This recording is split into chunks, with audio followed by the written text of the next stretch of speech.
অনেকে আমাদের এই মোটর হোমটার একটা ভিডিও রিকোয়েস্ট করে, তো এটা সামনে থেকে এইরকম দেখতে। এই নাম্বার প্লেটটা আমি আগেও দেখাইছি, সামনের নাম্বার প্লেটটা আমাদের অপশনাল, আমরা না নিয়ে আমাদের ফ্যামিলি ছবি লাগাইছি। এই দুইটা পার্ট, এই সামনের এটুকু হচ্ছে কেবিন, কেবিনে যেখানে বসে আমরা গাড়ি চালাই, আর পেছনেটা হচ্ছে কোচ। তো কেবিনটা এই যে ড্রাইভার সাইড, ব্যাস এই ড্রাইভার সাইড দিয়ে এই যে কেবিনে উঠলাম, ওই দিক দিয়ে জাকিয়া বেগম প্যাসেঞ্জার সাইড দিয়ে উঠতেছে, ব্যাস। ড্যাশবোর্ড আমাদের কারপ্লে, আমরা যখন গাড়িটা চলাই ডিসপ্লের জন্য এই গাড়ির সাথে বিল্ট ইন কিছু ছিল না, পরে আমি একটা কিনে এনেছি। আর এটা কেবিন সাইড, এইটা একটা আমাদের একটু দেখতে হবে। এইটা আমরা যখন গাড়িটা চালাই তখন আমাদের স্ন্যাক্স থেকে শুরু করে ইম্পর্টেন্ট ক্যামেরা ট্যামেরা আমরা এই জায়গায় রাখি। এই যে এটা এখন অন হয়ে গেছে। এত সুন্দর ক্যাম্পগ্রাউন্ড থেকে চলে যাওয়াটা আসলে একটু মনোকষ্টই।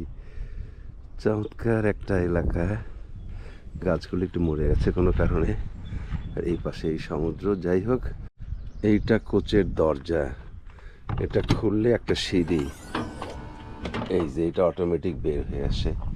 এই দরজাটা আবার দুই রকমের দরজা, একটা নেট আছে, এই যে নেটটা লাগাই দিলে এখন নেট ভেতরে যেন মশা টশা না যায়, একটা কাভার সব লাগাই দিলে এটা মশা টাইট হয়ে গেল।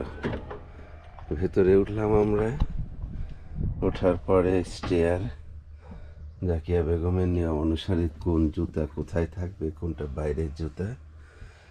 এইটা এই যে এই পাশটাতে কেবিন, কেবিনটা তো আগে দেখাইছি, কেবিন এদিক দিয়েও যাওয়া যায়।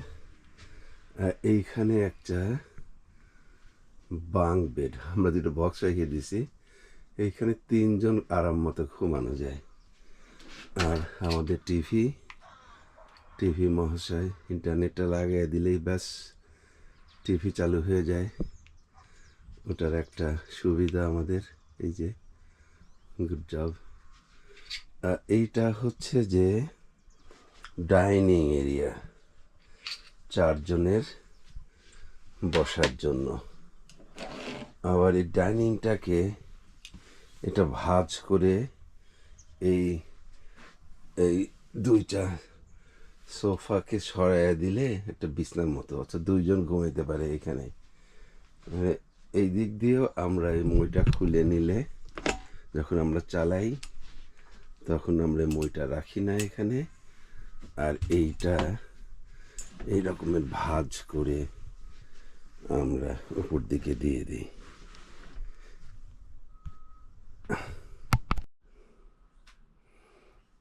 এই পাশটাতে হচ্ছে আমাদের কিচেন এরিয়া, ব্যাস কিচেন। যে ডাবল সিঙ্ক, যাকে এরকম বাইরে আরামে বসে আছে, ডাবল সিঙ্ক, গুজ নেক ট্যাপ। আর এইটা হচ্ছে যে স্টোভ, সম্পূর্ণ গ্যাস স্টোভ, গ্যাস স্টোভের উপরে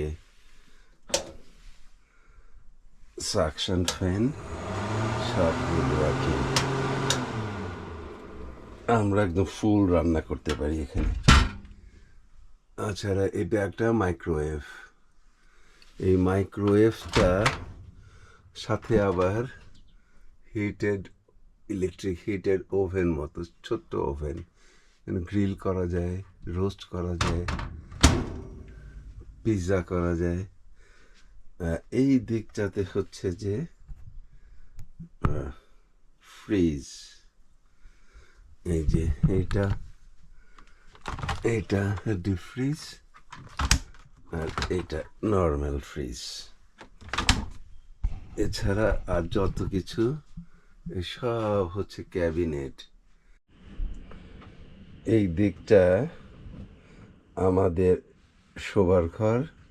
এরা আসলে এই ধরনের কোচকে বলে সিঙ্গেল বেডরুম কোচ। তো এই বেডটা কুইন সাইজ বেড, স্ট্যান্ডার্ড। কত হবে, 90 ইঞ্চি, 90 ইঞ্চি, দুই দিকে দুইটা জানালা, এই দিকে একটা, আবার এই দিকটা আর একটা, এই দিকটা মাথার দিক, এটা ভেতরের সাইড। ওপরের এইগুলি সব হচ্ছে যে ক্যাবিনেট, আমাদের ল্যাপটপগুলি সব ওখানে ভাঁজ করা আছে। এই দিকটাতে ওয়ার্ড্রোব, এই ওয়ার্ড্রোবটাতেও সব কাপড় চোপড়, নিচে ড্রয়ার, অনেক জায়গা। আর এই বেডরুম থেকে বাইর হইতেই এই পাশটাতে হচ্ছে যে ওয়াশরুম, ওয়াশরুমটা ফুল ওয়াশরুম, এটা complete shower, hot water, cold water, একটা স্কাইলাইট, তারপরে সিঙ্ক, সিঙ্কের সাথে একটা আয়না, এটার পেছনে আবার সব টয়লেটরিজগুলি। আর এই দিকে হচ্ছে যে কিংস চেয়ার, কমোডটা সব ঠিকই আছে, ঢাকনা, এই যে কমোড। আর এই নিচে একটা ফ্ল্যাশ, এটা চাপ দিলে পানি ফ্ল্যাশ করলো। এই মোটর বাড়ির পুরো প্ল্যানটা যদি দেখেন তাহলে সেটা এরকম। এই যে সিঁড়ি দিয়ে উঠলে, ওঠার পরে যে এই পাশটাতে কিচেনটা, উপরে ক্যাবিনেট, মাইক্রোওয়েভ, তারপরে ফ্রিজ, ওয়াশরুম, এই দিকে বেডরুম, এই পাশে কিছু ক্যাবিনেট, আর এই যে এই দিকটাতে ডাইনিং।